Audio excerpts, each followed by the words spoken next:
and Mo. Deuce and Mo. Deuce and Mo.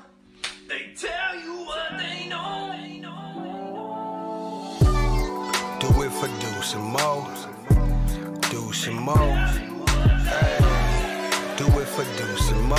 When it comes to the Kings, it's my favorite show. Do it for Deuce and Mo. Deuce and Mo. Hey. Do it for Deuce and Mo. When it comes to the Kings. Big hopes and dreams as we cover our kings. Never cover the kingdom, but we loving our kings. And we covered your prayers as we doing our thing.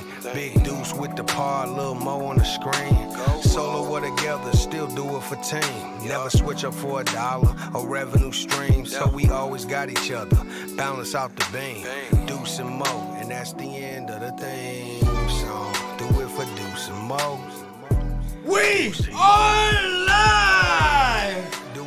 Happy Christmas Eve, and we are just, I don't know, less than 90 minutes away from Deuce Mason's favorite day of the year, Christmas Eve. Nothing can ruin it, even the Sacramento Kings. How we doing, Night Jets? What up, Deuce? Hey! Morgan's back! She's back. Dude, can you believe it? I'm rooting for you. That I'm back? Yeah. You missed last night's cell phone edition of Night Chat where I held a phone for about 50 minutes like this because that stuff was not working. Then the other two, you were in Orlando. You are back in the flesh. I'm back. After being in Orlando, you got back last night at like 1 a.m. and then you did the game tonight with Matt Barnes. Yes. Wow. What Merry Christmas. is this life? I got my Christmas sweater on. I love it. I love it. I do not have a Christmas sweater on, but you know. Yes, there is a lot to go over with this game tonight. There's a lot to go over. But I feel like our Christmas Eve shows have started to become a tradition, it seems like. I don't even know if we had one last year because I think they play on the 22nd, but we've done this before where it's like right before Christmas we're on, it's like everyone else is hanging out with family. So we're like, hey, let's go live and talk about a bad Kings loss. Tonight they lose to Minnesota 110-98. Yeah, I mean, yeah. Yeah. This is going to be one of those. So just let's have some full transparency here because, you know, we like to keep it real here on the pod. Do we Morgan was saying on the way here that her tank is on empty. And I was like, you want me to do this by myself? I'm going to do it by myself. No. I was like. Her tank is empty. So if she sounds like shit tonight, you could just blame being across the country all week and this Carlin situation. By the way, a lot of people wondering, where's Carlin? Where's Carlin? Don't chant the name, though. He's sleeping. He's right here below, sleeping. Yay. Like a little angel. That makes me so happy. I said, hey, Carlin, you got to sleep because tomorrow's Christmas Eve. Dude. It's Dad's favorite day. My family took care of Carlin tonight. We both obviously had a Kings game. We're going to be leaning on them so much. And they were amazing. Yeah. Carlin is like. Shout out to them. He might have one of his legs might. I'm fine. Don't make me cry. Anything can make me cry right now. But yes, welcome back, Morgan. You, as Jess said, have been grinding. Also, yeah, a couple of people mentioning last night's podcast. Their stream deck telling you we're updating. Spectre says get Deuce a tripod for Christmas. I have one. I couldn't find it last night. Last night it's back again. Are we back? Hold on.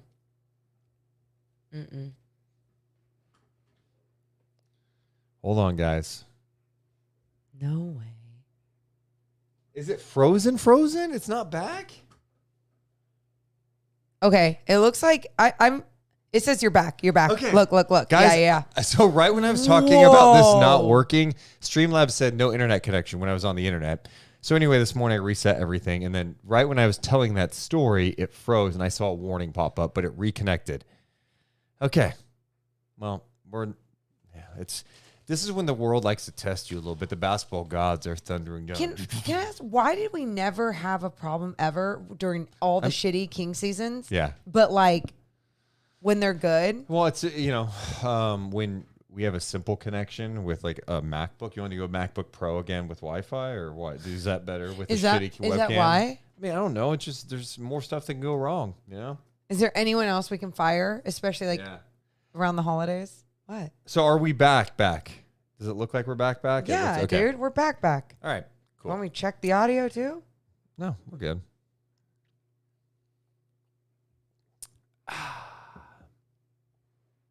Let's see here. Yeah, piece of grind. We're not on Wi-Fi though. This is hardwired in. So okay. Appreciate you guys. Appreciate your love. We should just start the podcast. Ready?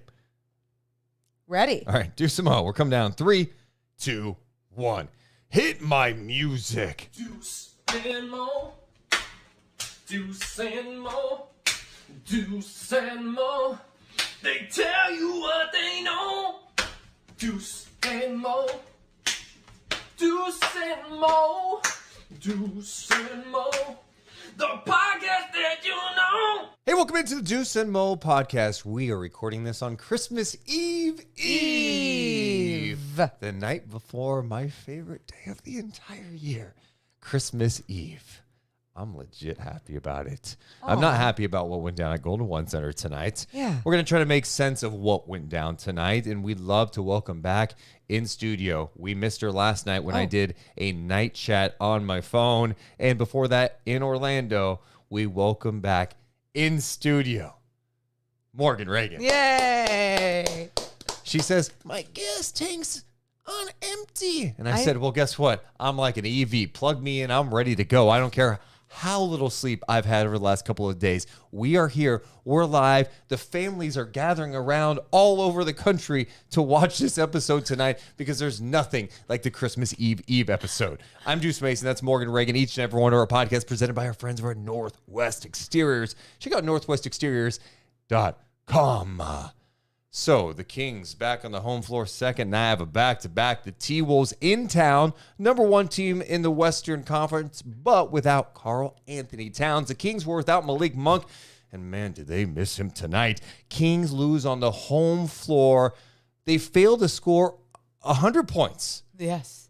For the 5th time in a game this season, for perspective, that happened 4 times all of last year. They lose to Minnesota tonight, 110-98. I'm Deuce. We welcome back Morgan. How you doing, Mo? I'm really good. I'm so good. And just thinking about this is so bad. What? So when you just said they did it without Karl Anthony Towns.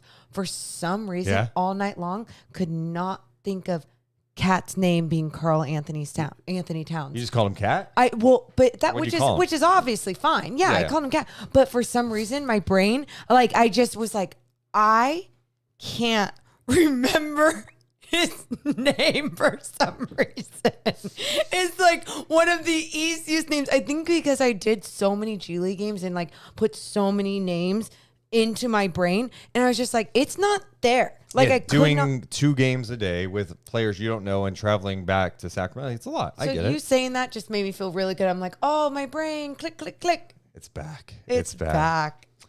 Well, Christmas Eve. Are you excited? I'm excited. It would have been nice. It's like one of those things. Matt Barnes mentioned this too. It's like when you go into the holidays, it's just nice to like go in feeling good. Like it's even if their loss was a little bit more competitive consistently tonight, it'd be like, oh man, they played so well in 4 quarters. It's like, it's another story of they got in a hole. There was a lot of resiliency there at the end. That was really fun to watch. Really fun.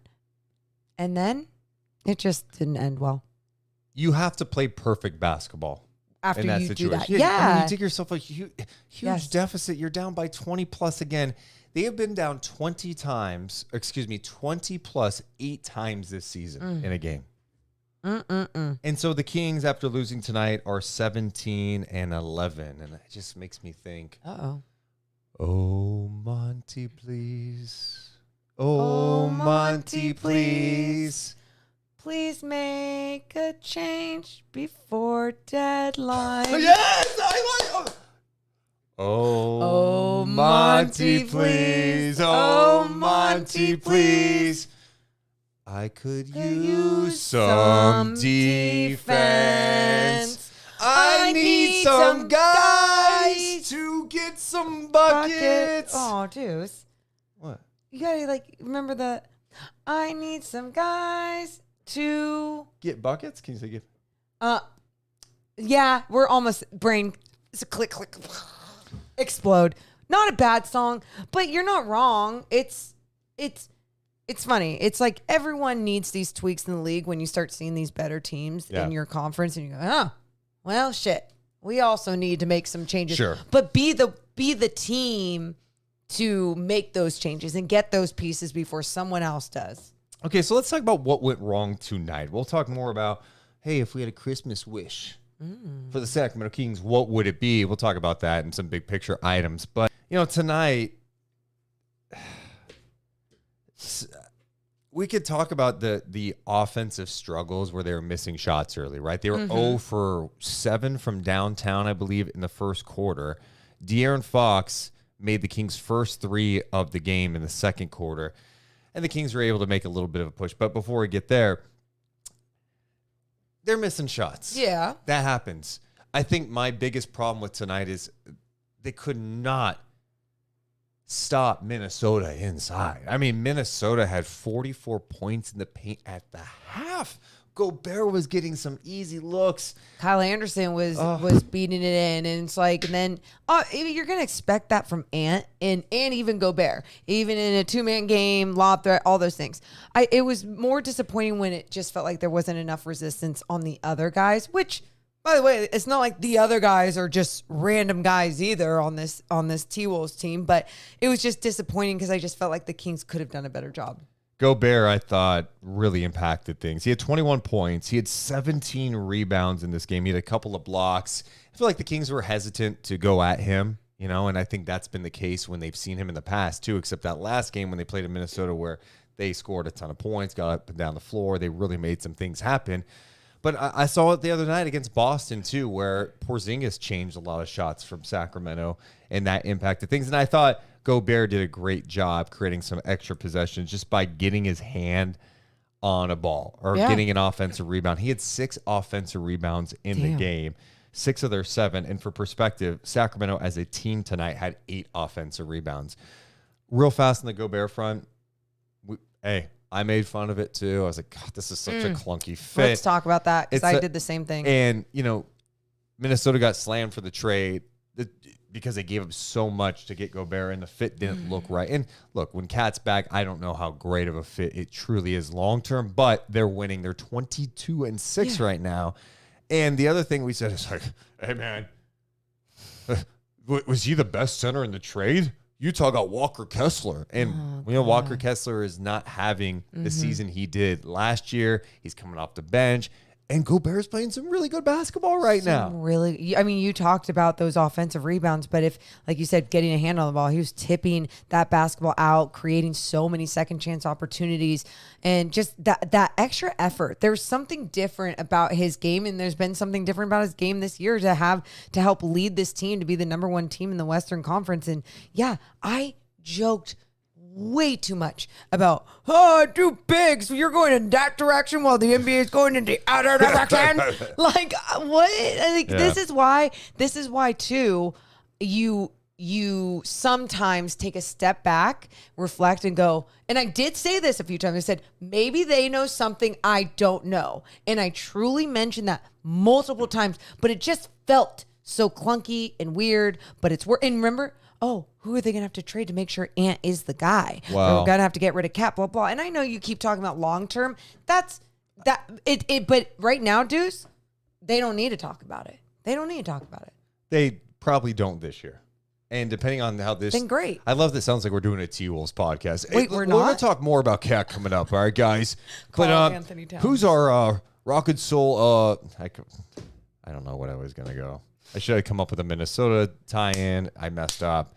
My first improv tonight was good, right? A little, oh, Monty, please, oh, Monty. This one was not good. We move on. Let's talk. Why do you think it went wrong tonight? So Sacramento is at 17-11, which is a better record than they had at this time last year, right? I love that. But it feels so much different. Oh, it does. Way different. It does. I think I just leave after the Kings just had a 4-2 homestand too. So I'm trying to check myself. Like, all right, let's acknowledge they've had some injuries. Guys in and out of the lineup. Yep. They're still 17-11. Check yourself. But then I go, dude, these losses. I'm sorry, you can't be getting down 20 plus. And I think the 2 losses this week, you got blown out by Boston, and then this Minnesota game where you were down big, had to rally back to make it a game. You go, well, these Good are rally. kind of like a measuring stick game. You kind of figure out maybe where you're at this point. And you go, ooh, this is not good. We saw them play the Clippers too, and I know they beat Minnesota earlier this year, so I'm not trying to overreact to one game. But at 17-11, JD McDaniels didn't play. Yeah, he didn't play in that first matchup. He had an impact, but it feels so different right now. And I guess my question is, are the Kings the team we're seeing in a game like tonight, or are they the team we see against Phoenix, or is it like, no, this is just they're a good team that is not amongst the elite because they like, where are you at with So I think this is how I'm trying. This is where I'm going with it. And you can tell me if I'm wrong, you disagree, or whatever. You know, Keegan, especially in the beginning of this year, was trying to really figure out how to be an elite / really good defender, right? We're just going to go really good defender. We're not even going to go elite yet. We're just going to go really good defender, which was going to help him become a two-way player. When he was trying to push an experience and go for that, it was maybe taking away from his offensive game, or like his legs weren't getting under him. His shot was a little off. It was a lot of conditioning that needed to happen, but he needed those NBA minutes to grow and experience all these things. My point to this is I feel like this team has tried making so many adjustments to not be the same team that they were last year that they're going to have to go through these very strange growing pains like Keegan started to do in experiences to become what Mike Brown wants them to become. That's what Keegan did to become what Mike Brown wanted him to become. Does that make a little bit of sense? it does. And I think what it comes down to is like, you're right. They're trying some different things. Yeah. But the other thing is last year, not every year is going to be the same, right? Mm-hmm. Like you were going to have a carbon copy of what happened last year. And you saw it with Keegan's slow start. But De'Aaron's been awesome, right? He's been amazing. Sabonis has been really good too. Monk on another level. But those have been the 4 guys. Last year, I mean, you think about last season, Spread it was out. Kevin Huerter. The guy was incredible last year. Mm-hmm. And this year, been a major disappointment. Like, there's no other way to put it with Kevin. I knew his numbers were going to it's not about his, like, averages dipping to me. It's like, there are too many games this year where Mike Brown goes, you know what? I'm taking him out early third. I'm not putting back in. He played 16 minutes tonight, and there's too many games when his shot's not falling that it impacts other parts of his game. And so this is a theme now where he's not performing at the level he performed last year at all. Yeah. And so on a night like tonight where you're missing Malik Monk, who's so important, who else is going to step up? The bench, it's like, who do you trust on your bench at this point? Keon had a bad game. Duarte's been really disappointing. Before you move on, okay, I have a hard time calling him a major disappointment. I just didn't Kevin Huerter? I just have a hard time using that I phrase. I think he's been really disappointing absolutely. this year. You can. Why do you have a problem with that? I honestly think, like, not only sure have we seen flashes, whatever, like you can call it flashes. You saw him get out of that funk, all those things.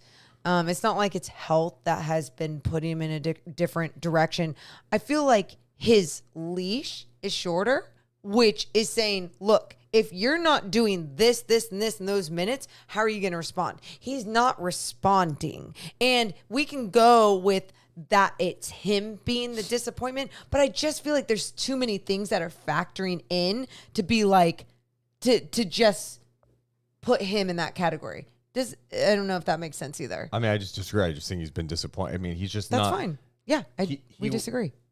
Well, what did he do last year? He had over 200 threes and shot 40% from three-point land. And was fantastic in the mid-range, too. And in that two-man game with Domas Sabonis, absolutely. But I also think when you are defined or have carved your way in a sport as a certain something, and for him it's like being a shooter, and then he started discovering different things about his games, and sure, he has, and I think sometimes Mike Brown and the direction that Mike Brown is going, it's like everyone has some shorter leashes, and that can really screw with guys. But that's on you to figure it out. I'm not acting like that's not on. Like he has to reflect and go, okay, if I'm going to get these 15 minutes on the floor, what can I do to keep my ass out there on the floor? If I'm not scoring points, what else am I doing? Am I crashing every board? Am I, getting every deflection? And I feel like there's moments it's still good, but it's just not good enough for Mike Brown. Okay, this is how I'm looking at it, though. Yeah.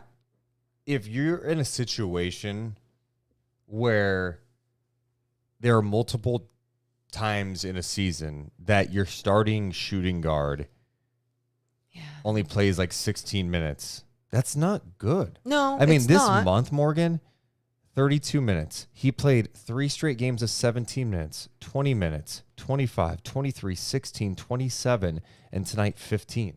Yeah, Like, that's and good. he's not doing something, obviously, like to have that longer leash. But at the same time, I just think that it's kind of like how we keep seeing Davion with the DMPs. Like, whatever is going on there has happened, and it's happened. Whatever is going on with Kevin Huerter and like the relationship with, I don't even think it's a relationship thing, but like whatever it is for him to have a shorter leash and Mike Brown to have higher standards for him that he is not meeting, it is on him. But I just feel like it's still there. And I think disappointing season is just so hard for me to like describe it as that. He's had a disappointing first 28 games. Like, what would make you feel better about it? I'm not saying just because I'm saying he's having a disappointing season is not me declaring that his season is going to be bad the whole year. I don't think I'm that. It's I was just at pushing 17 back and 11. I think how I look at it is the Kings have weaknesses, but they're still 17 and 11. And I think that's where I'm like, all right, like it's not like freak out time. They're not the only team having weird issues. The Lakers just went through a funk, right? And they bounced back and beat OKC by like 20 tonight when LeBron dropped 40. They just changed their starting lineup. We've seen other teams with issues in the Western Conference that like Golden State's had their issues. Okay, well, Draymond's gone now. They're playing some younger guys, and they've got a little softer schedule. Okay, things are going a little better for them. Is that going to be sustainable? I just think there's a lot of inconsistency. And as you look at Sacramento, as we reach Christmas pretty much here, the trade deadline is not that far away. It's going to be interesting to see like what kind of tweaks they make, because my whole point, it's not just to pick on Kevin Huerter. Like the bench did not play well tonight, right? It's okay. Fox has been outstanding, 30 points a game. Keegan has been pretty good now. Like he's had a nice run here. Sabonis has been good and Monk's been good. After that, there's a lot of question marks. And when you miss one of those guys, who else is going to be there? That is the fair. I'm just. It paused again. The stream paused again.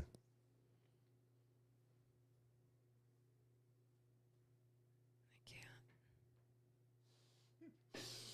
Let us know when we're back, chat.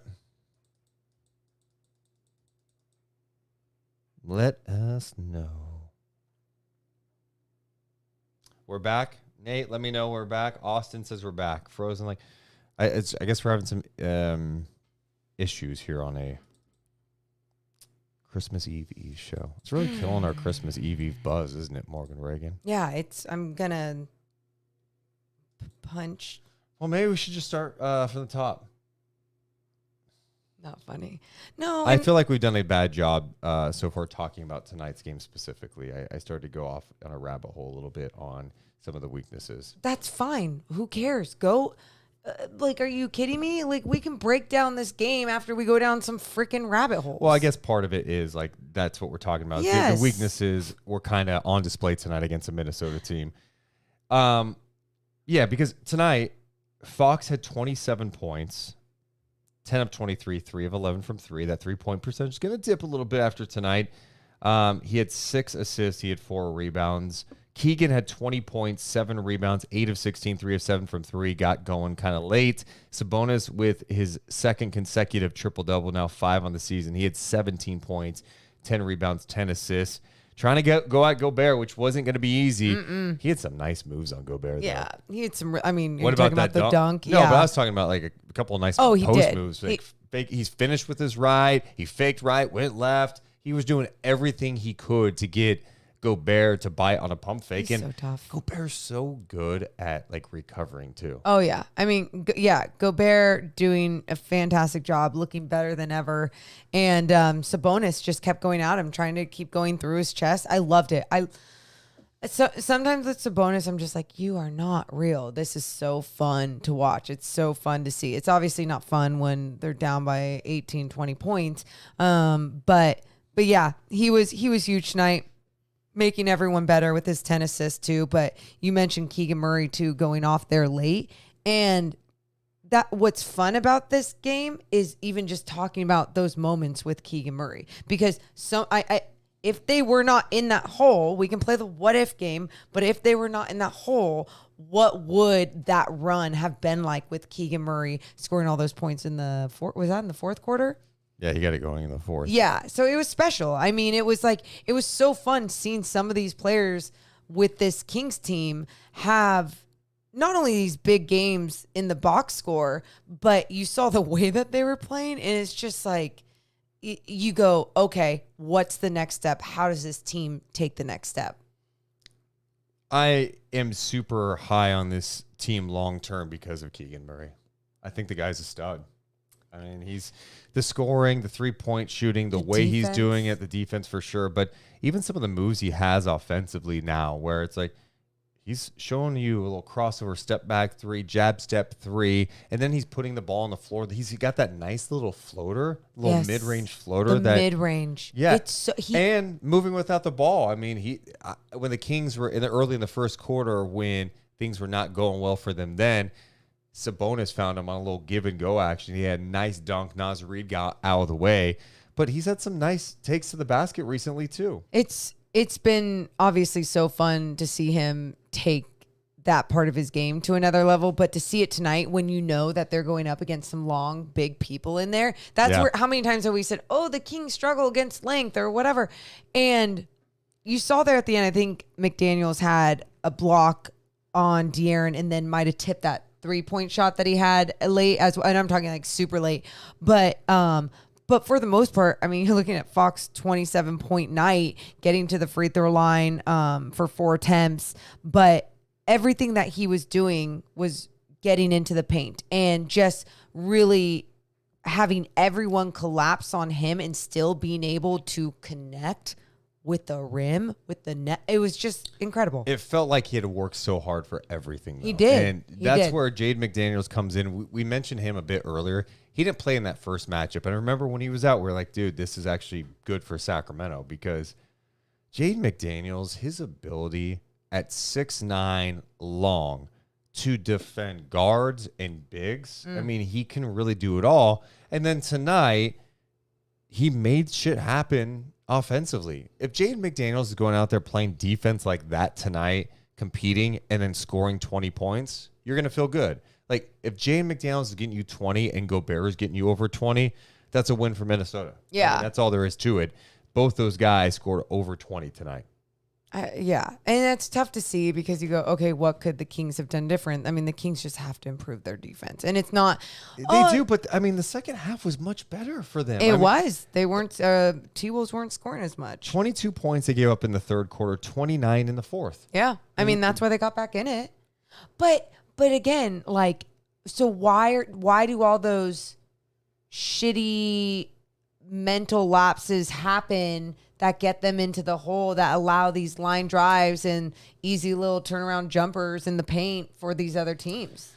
Well, I think part of it too, I mean, at least early on, I felt like Gobert definitely got some easy looks. I thought Anthony Edwards had some looks you're just like, how? Like some That's what he takes to the does. basket. Anthony Edwards is unbelievable. So good. We even mentioned him tonight. He had 34 points. He also had 10 assists, 5 rebounds, 13 of 27 shooting. He was just 3 of 12 from 3. But that's a great night for him. I think the trade that should be talked about more with Minnesota is the Conley trade. They went from D'Angelo Russell to Mike Conley.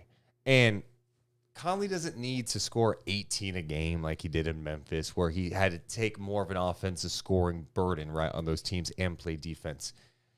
Now he's surrounded with defenders, right? He used to have to be one of like the lockdown guys. Yeah. Now he could be one of those help defenders where it's like, all right, Jaden McDaniels is doing a great job. I'm going to come over and swipe at this ball, right? He's going to be, and so defensively, great help defender, smart defender. And then offensively, he's just another guy that can get you into your shit if necessary. And his ability to hit the corner three has been crucial. That is such a massive upgrade where all of a sudden they go from Russell to Conley, big upgrade, and then Utah loses him. Yeah. And their season falls apart. Yeah. No, you think about creating a defense that can help someone with maybe flaws or just cover those flaws up, and you go, okay, that's where you hope a team with not a whole bunch of individual elite defenders, that is the direction that they can go. And I feel like at times you look at the Kings and Mike Brown and their system and like that's where they want to go. But then there's these other times I feel like, ooh, are there just not enough of those guys? What? It's just this team this year. It's frustrating. Oh, is that you frustrated? Yeah, it's not frustrated, it's disappointed. Like, man, like for this homestand, for example, they go 4-2. That's a great homestand. Yeah. If they had played like a tight game with Boston and lost, and then played a tight game with Minnesota, aren't we feeling a little different? If they played competitive down in LA against the Clippers, we're like, hey man, look, they got to find ways to beat these teams, but they're in it. It's just the manner of which this is happening, where tonight you get down by 22 and it's like, yeah, you get down by 22 with like 7 minutes to go. You have to play perfect basketball. And they got it to 5. It looked like it could have been a game at the end, but you dig yourself these holes. You know, the Boston game, you got blitzed in the second half. The Clippers game, you're never really in it. Well, that's why when you say, well, what's the biggest difference this year when you look at the record and everything? I mean, that's pretty much it. When you look at the way that they are losing, and we've talked about that all year long, and you can go back to the games and go, oh, who was hurt here? Where was the health and everything? And I just saw someone in the chat, I think it was Jay, that said something like benches for the most part are inconsistent people. That's why they're bench players. But the thing is too, it's like you just hope that those role players are just, although they're inconsistent within their game, you just hope that they're consistent at what they're supposed to be great at. And that's why, like, when you have a spot up shooter or catch and shoot guy, whatever he does well, like, you want them to be consistently good at that skill set. And that's why I think when you do talk about someone like Kevin Huerter and his role, it's like, it's disappointing when you're not shooting lights out or knocking down those wide open threes. And then even, Davion Mitchell not even seeing the floor anymore. And he was someone that was like, hey, people have that size advantage even on you defensively. So now you're not even giving us that because, however you want to look at it. I mentioned this probably a couple of weeks ago to you, but I'm just going to bring this up again. Especially on a night like tonight, you're on the second night of a back-to-back, right? Make Kevin Huerter play 35 minutes tonight. Allow him to fight through it. Because if he's making the mistakes out there and you pull him, it's like, are you really getting anything? It's like, no, we're only going to ride you when you're hot. And if you make any mistake, the short leash stuff might not work for him. It may work for other players. Even Sasha. Sasha came in the first half and I felt like he came in right away, super active. You were talking about his length, tipping a ball out, just trying to create a second chance opportunity. He made a mistake in transition where I think he should have gone up and blocked the ball, or not try to block it, but at least try to contest it. And he went for maybe a swipe or something, and Brown got upset. I don't know what went down. But then he ends up playing tonight 7.5 minutes. Yeah. I'm like, let these guys fight through it a little bit. I understand the frustration. We're trying to set a standard here. You got to play this way. Some of these guys may just need a chance to fight through it. Like, face the adversity. The adversity doesn't necessarily need to be sit on the bench and think about it. The adversity needs to go, hey, you're 1 of 7 and you're getting your ass beat multiple possessions in a row. Go out there and stop somebody. Yeah. You know what I mean? Get the stop, and then I'm going to bench your ass. No, you know what I mean? Like, yeah. Just something to consider, I think. I get it. No, and I get that. And sometimes I think about how we learned so much about Mike Brown's personality when he first came in as coach. OCD, lays out his outfits, so organized, all these things. So sometimes what if his brain just clicks like that mistake? Don't make that mistake. You can do better. Unacceptable. And you're right. Everybody's built differently as a human, as a player, as an athlete, whatever, and they're going to respond differently. I think, though, it's the same thing that I say when you kind of understand the personnel of the officiating crew that you have to sometimes adjust to what they're doing. And I feel like whether it's Kevin Huerter or Sasha or whoever, it's like you have to adjust to what the person that has control and power over your playing time.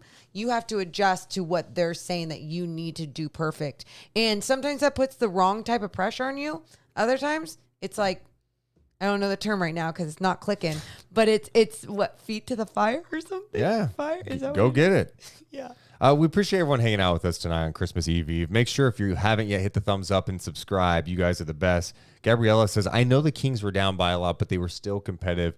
They didn't just give up like other times. I think if that's one area you want to give love to, it's like, hey, man, they didn't just mail it in. Sure. No, and not just because I'm totally there with you because it was a fun comeback that was coming. I felt good basketball was being played within the comeback. Now, yeah, it was good that defense wasn't being played. It was that lineup of Fox, Keegan, Harrison Barnes, Lyles, and Sabonis.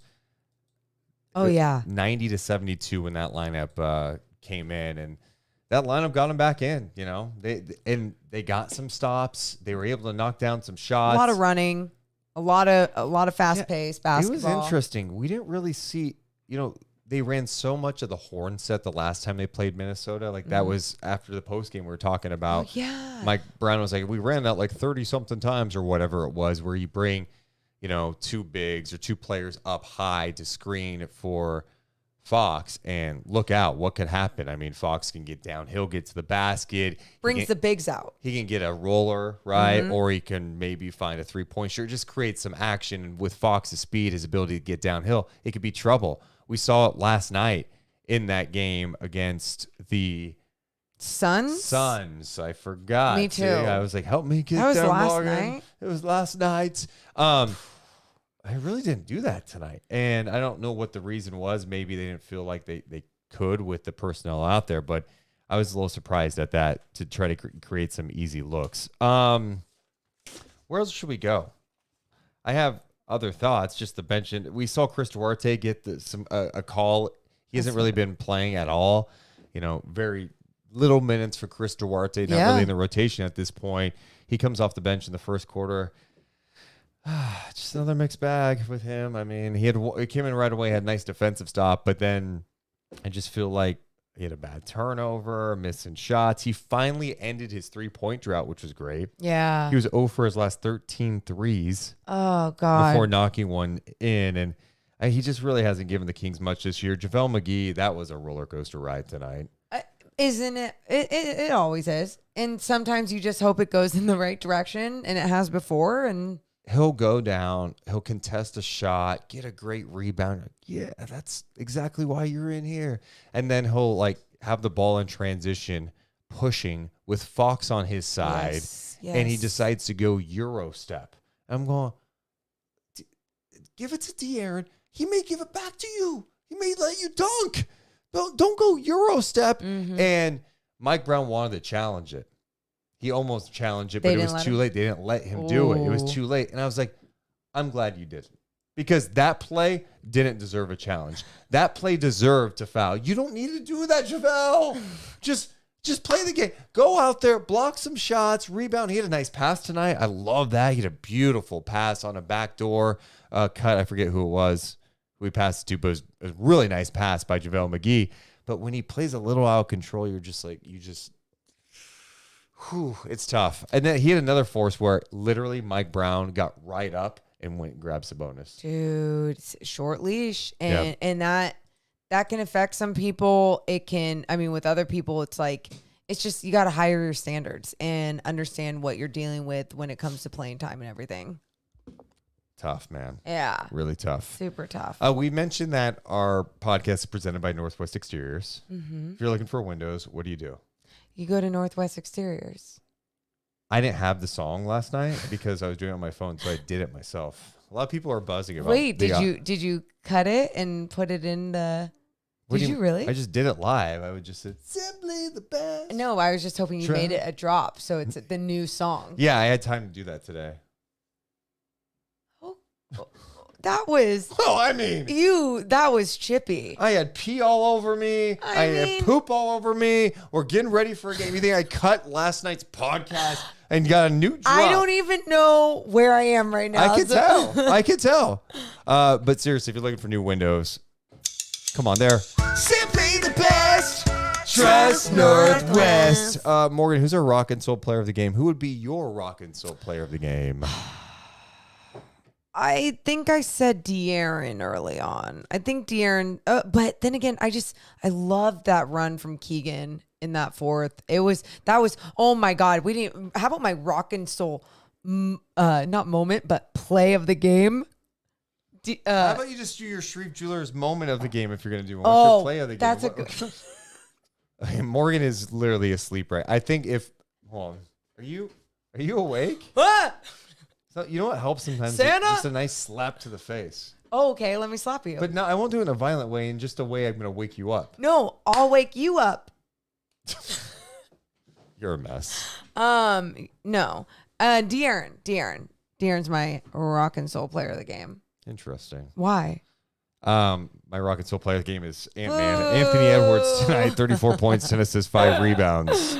No, not the. You're such a heel. Go to Rock and Soul Diner in Sacramento. They're at 10th and S, just 6 blocks away from the arena. And if you go there before Kings game, discounts galore, especially when you show them your Kings ticket. Or you can get some discounts as well just by going there on a game day and watching the game there. Save money, great food, breakfast for dinner, local Kings fans. That's a win. Appreciate the support of Rock and Soul Diner. Yeah. What? This podcast, man. I love Christmas Eve. I love Christmas Eve. No, I'm sorry. Like, again, this is the strangest feeling I've ever had. Let's talk about this. Let's dive in a little deeper. I didn't think I could do night. I truly did not think I could do night chat. And like, I could cry, and I'm not going to.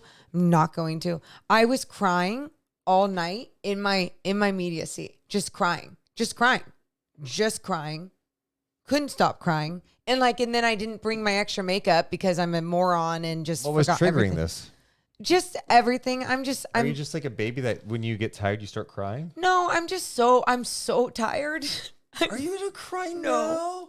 No, I'm about to cry now. I'm just like I'm just like really. I'm just sad that like there's been a lot going on, and then I just start thinking about like all the people that have so much going on during this time that like lose family members, all those things, and just like everything's making me sad right now. And it's just I'm running on empty, and then that's the other thing too. I feel bad. You guys, it gives me so much anxiety when I don't have the energy to be like great at things. And I just felt like I wasn't great on the post-game show. I gave so much in that pregame show. I was like, I gotta fucking rock this. Like, I was just like, go, go, go. And then as soon as I got to postgame, I was like, you got this. And I just could not think of words. And it was like, whoa, this is not good. And then when you said night chat, and I was like, yeah, let's finish on a good note. And I can just like, there's no words. I'm not good at describing what the fuck I'm trying to describe, and excuse my language, but like everything that I'm going on tonight, in my mind, it's one thing, and out my mouth is another. And I'm just like, I'm so sorry for this performance, everyone. I will bounce back. I think if I just sleep, I think I'll be okay. That'll be okay. I'll be okay. And I'm so sorry for anyone going through anything hard at this time. Like I'm so sorry. I feel you. By the way, It's okay. You're going through something. It's okay. I am. It's okay to feel. You don't have to just because you feel a certain. It's okay. Well, there's nothing fake about this podcast. Morgan, you're good. You're good. Let it out. Let it out. You know what this is? This is emotions. This is everything you experience is a roller coaster ride, right? Carlin, his spine, being across the country, being away, doing a whole bunch of work. The holidays are here. There's a lot. I feel so lucky in like perspective, you guys. I love all these opportunities and I'm so happy. And that's why like I'm not complaining about, I don't want anyone to ever think I'm complaining or like, I want all the work in the world. Please give me more work. Like, don't take away work from me and think like I can't do it. You know, like I'm always afraid, like this business is so hard and like you can just like these opportunities can be taken away and I just can't let that happen. Sydney says, not Deuce laughing. This is a serious moment. No, he's not. Trust me, this is good, Deuce. I'm so sorry. Yeah, I feel it in this podcast where I'm like, oh, I want to, like, I'm having fun, which is like crazy, but it's like my breakdowns are just pure shit. Well, let's go to 4:26 of the first quarter. When you saw the Kings come out of the timeout, when they had that side out of bounds play, what do you think about how Finch had Gobert and McDaniels positioned? I mean, I thought... I do want to get to my Sharif moment of the game because it was something that was so good. Behind the back Sabonis pass to Keegan corner 3. You know, man, I'm not going to be the Grinch tonight. Were you not going to give me that? You know, I wasn't because I just like I have a tough time. And you know what? You're right. We're supposed to acknowledge the good even with the bad. Thank you. But that play was awesome. You're right. Amazing. Sabonis goes behind the back to Keegan for 3. Yeah. Amazing pass. The Sabonis dunk on Gobert is pretty sweet. And it was one of those moments I went, is this going to spark something? And it felt like it did kind of spark a little something. I know they didn't win the game, but Sabonis with a nasty jam on Gobert. And he was yelled after. The crowd got into it. It was a sleepy crowd tonight because of the slow start. But also like, I think sometimes too, taking a step back with any team in the NBA in any of these losses, like you can still acknowledge things without being considered a homer or just like too positive a person analyzing sports. It's like, no, that's what makes sports special, even if it does end up in the L. Like let the players feel that upon themselves. Like, can we celebrate these great moments still? And the answer is absolutely. Okay. That's Bulls, the answer. 110, Kings 98. Our Sharif Jewelers moment of the game. Morgan cries like a little bitch. I'm just kidding. So you're going to say Sabonis behind the back to Keegan. Yes. God, that was... For 3. Amen. Yes. And then I'm going to add in Sabonis on Gobert. And I'm just going to note on this too. Christmas Eve? No, because that's what the date's for. Oh. I'm just getting Morgan tears. Just because when I look back at this, I'll be like, why did we put down 2 Kings plays when they lost? And it's big. Oh, because Morgan was sad. Because little bitch Morgan was crying and we had to make her feel better. Yeah. We had to. Okay, Morgan, we'll write down a Kings moment of the game. Jeez. Man. Yeah. Thank you. Thank you for doing that. It's a great point, Luke. Do not ignore and defeat what you wouldn't ignore in victory. Way to reverse that saying. I love that. That's so great. So great. Trying to think of anything else from this game. I thought early on a couple of things I wanted to mention real fast.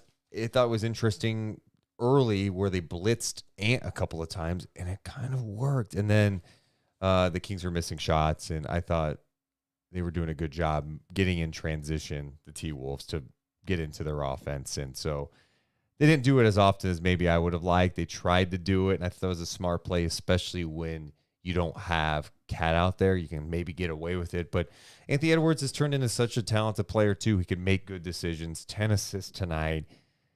Anytime the Kings helped, it felt like they got picked apart and left Gobert open. Yeah. And it's tough. I mean, that's another thing that they've been working on so much is throwing that double at the star player, throwing the blitz, wherever, whether it's at the half court line or just like near the 3-point line. And it's really hard for everyone to be in sync and rotate together. But if you practice enough or experience it enough together and execute it at a high level, that's how you keep growing off of it and you keep getting better. And I feel like they need to keep doing it though, dude. I guess that's my point. They need to keep failing to get better. In the chat, someone mentioning that piece of grind says Jade McDaniel's defense on Fox in the fourth quarter should honestly be the Sharif Jewelers moment of the game. Yeah, Fox, by the way, in the fourth, 0 for 6. He was 0 for 3 from downtown, and he did look tired at times. Yeah, McDaniels is a problem. McDaniels has done a nice job on Fox. But again, this is where, you got to have some support from your teammates. And luckily in the fourth quarter, Keegan got going. He had 10 of his 20 points in the fourth quarter for Keegan Murray. Wow. And Barnes had 7. We should also acknowledge Barnes had 7 points in the fourth too. So they had some other guys step up. They were killed by what happened in the first half. Too many points in the paint. These are the numbers that really tell the story of the game. Kings, 8 of 33 from downtown. They score 98 points. Under 100 points. Yep. Minnesota has done that to teams like 8 or 9 times this year, so they're playing great defense. But the Kings, 98 points, 8 of 33 shooting. And then you look at fast break points.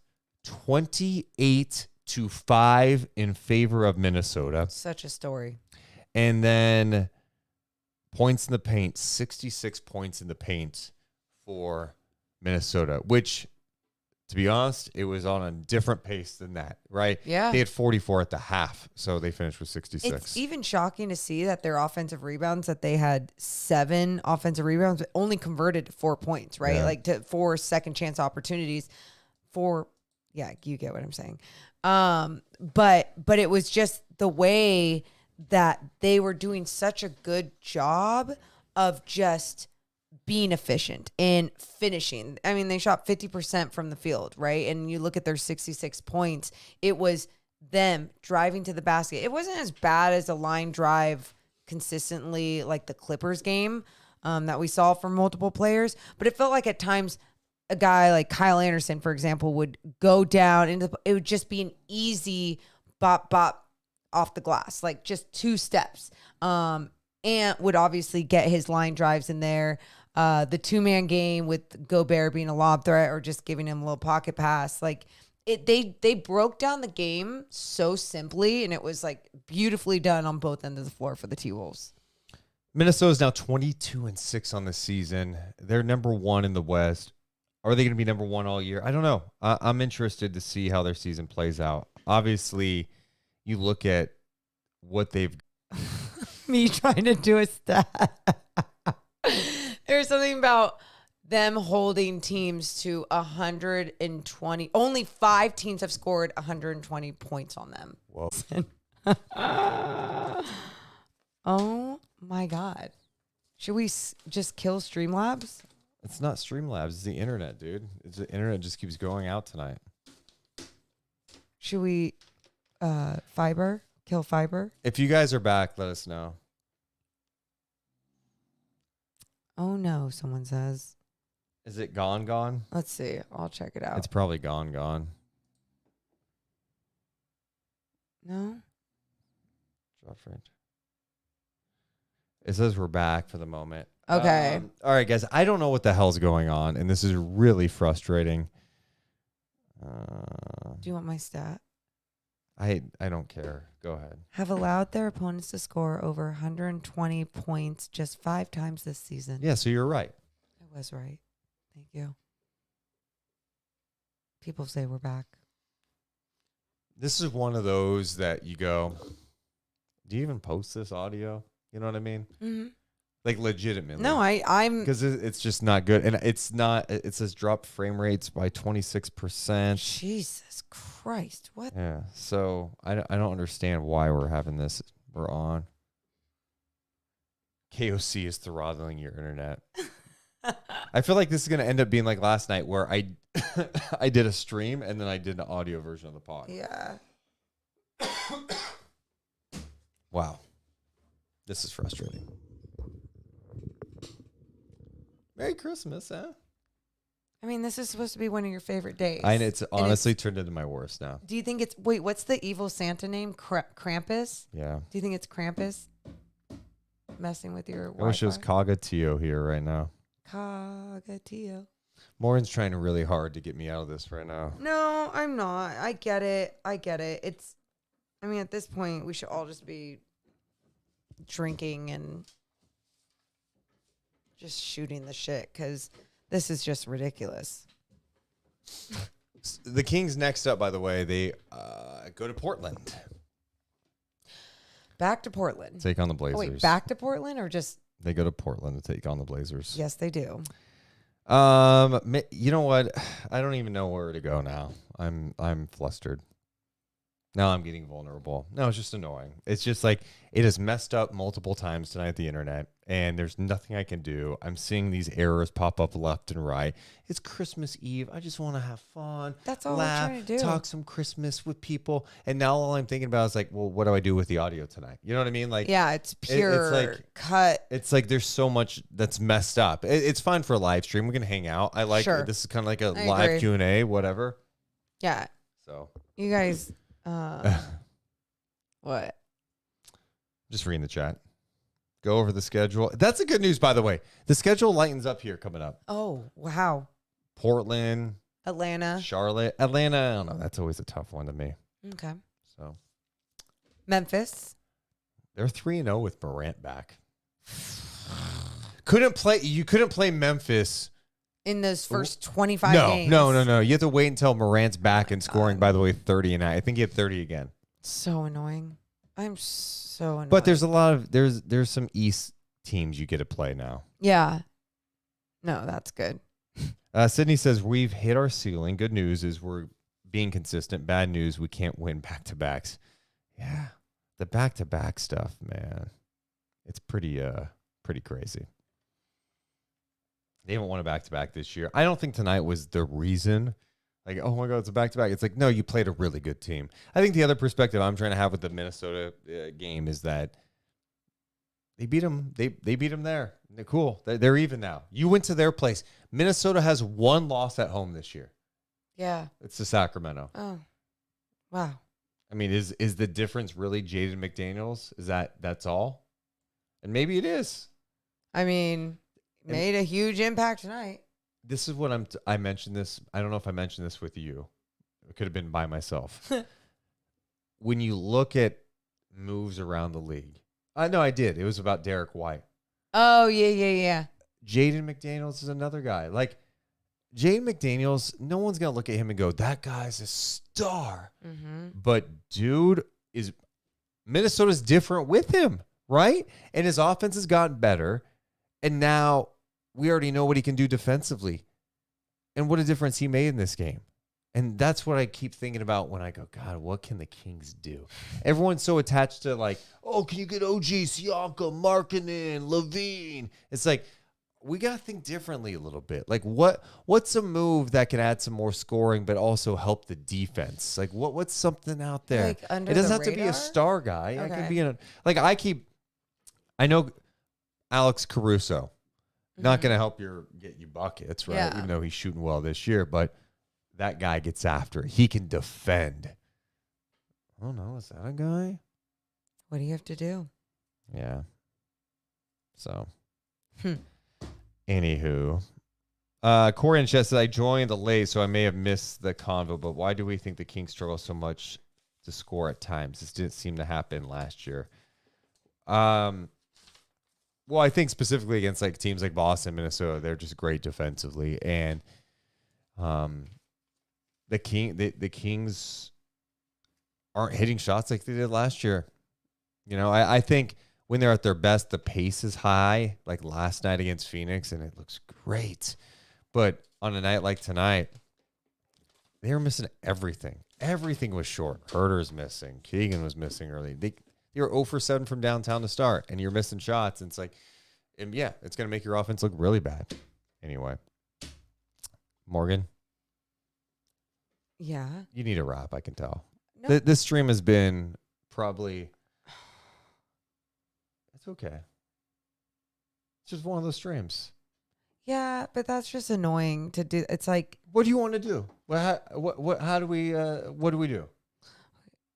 yeah, I don't know. I think what we need to do is we just need to rest and then come back strong, because I even was just about to be like, well, let's go on at Christmas after one of the Christmas, and it's like, no, like what are you, an addict? Like, calm down. Just like step to the side. Like, you can't be your best self unless you're like actually taking care of yourself. All right, let's talk about Christmas for a second. We have to. You know, it's my favorite. I love Christmas Eve, and we're approaching Christmas Eve. The biggest thing I want to say, thank all of you guys for the support over this journey we've been on with this podcast. It's grown a lot over the last few years, and it's been so cool to see the community continue to grow. And every time we reach the holidays, I do get to the point where I'm like, we gotta give some love, right? You just feel, I feel during this time. Yeah. This time, the end of the year.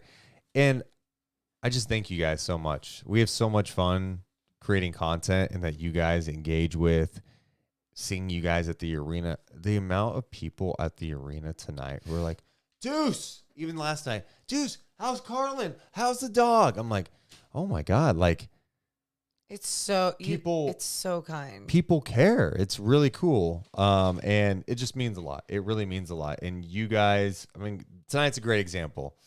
Yeah. I think you kind of know how we feel when we do a podcast. Last year, when we were all in this like weird spot because we took on a radio job that was way too much with everything going on, and we had many night chats where we were just like annoyed and whatever. And then Anxiety. This year's been fun. This last year's been a lot of fun. And as we are so much closing fun. 2023, I know we'll do that too. It's like, it is wild to think about like this last year. We'll say that because we're going to be on New Year's Eve. I was just about to say, you guys, that will be a fun night. We're So legit doing a New Year's Eve show. So if you're not doing anything that night and Yeah. you want to hang out, come join the New Year's Eve show, because it'll be fun. We'll make sure to obviously break down the game at a high level, whether it's a shit game or not. And then we can always explore just like hanging out, Q&A, whatever. So no, but anyway, I'm really happy with where everything's going, and that this podcast, the support you guys have given this podcast has given us more opportunities to do TV and to do more things we love in this area. I never want to leave Sacramento. I never want to have to get to a point where I have to go, oh man, may have to go take a job somewhere else. Like, my goal is to be in Sacramento for the rest of my career. Born and raised here. I love it. I don't want that to ever change. And so your guys' support propelling us to get different opportunities means everything. I don't think sometimes like we can put into words what it means.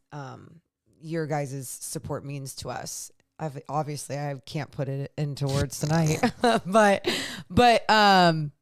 yeah, it's truly special. It's something I never even thought I would ever experience in my life. So thank you always for just being there, and even being on like some shitty stream nights like this, because what makes a stream night like this fun is knowing that like, we were all shitty together. It's not like you guys were shitty, but we all experienced us being shitty together. So thank you for being here through the ups and the downs.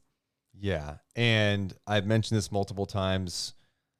Thanks for supporting this week with Carlin. Like, and being patient. Oh my goodness, what a week. And it's weird how life throws you these challenges where you're like so excited. Like, going into this week, I'm like, Morgan, this is so exciting. You're gonna be in Orlando doing games on ESPN and NBA TV, and like you're doing G League Showcase. This is awesome. I'm in Sacramento. I'm doing multiple games for pre and post. I got called in last second to do pre and post.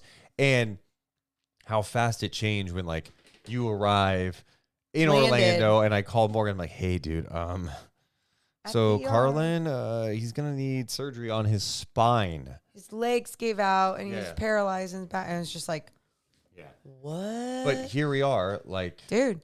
And he's just making progress. He is. And you think of, and like, it's just so great that he's alive. And I just think about so many people that go through so many different things during the holiday time, and whether it's just like not having certain people or you lost certain people in the last year or whatever. I'm thinking of all of you. So hopefully if you're there and you need somebody, we're also going to be around on New Year's Eve. Yep. But we're always here too. So if this stream was compared to a Kings game this year, what Kings game would that be?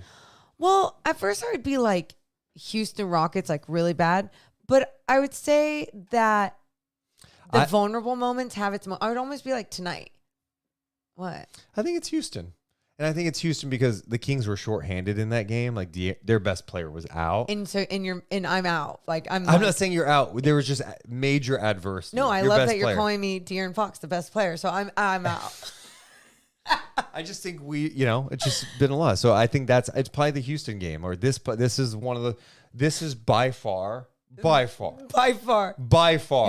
The worst stream of the season. And it's not because don't own it like it's you. It's the internet. It was us. It's everything. Yeah. No, I could have sat. It's funny. I felt like it was one of those nights where I could have sat here and talked about things in life. But with the game, even the game, I had a hard time retaining things. I was writing things down so I would for sure remember how the first quarter went.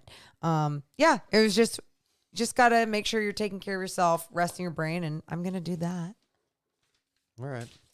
Houston Rockets game. Rockets game. That's thank goodness this isn't like the last pod of the year, because then I would be like, no, let's start over right now. We got to go into the new year like sharp. Yeah. Are we going to record an audio one after this? What are we doing? How are we going to handle it? I don't have it. Okay. Like, what do you mean? I mean, I don't have it. Appreciate you guys so much for being here. Thank you so much for hanging out for a bit. Morgan, go get some rest. Merry Christmas to all you guys. Happy holidays. My last thing on that, I know these times can be emotional. We all have family issues or loved ones that we lost or maybe people you're not connected with anymore. I hope you can watch a fun movie or play a fun game or listen to one of our old podcasts or something. Just do your best to feel happy in these moments and appreciate what you do have. Do a Lego set like I did. Find other ways and just know, like, we're thinking of you. Yes. We are. Like, our thoughts are with you. So feel as good as you can and embrace the emotions that come with it. If you need to cry, damn it, cry like Morgan, and that's fun. Cry like that's great. Be happy, laugh, cry, feel it all. But just know, like, a lot of people care about you, and just enjoy this time. And we care about you. So, and thank you so much for caring about us. We love you guys, but we got to go. Have a wonderful rest of your night. Happy holidays. Bye. Deuce and Mo, Deuce and Mo, Deuce and Mo. They tell you what they know. Deuce and Mo, Deuce and Mo, Deuce and Mo. The podcast that you know.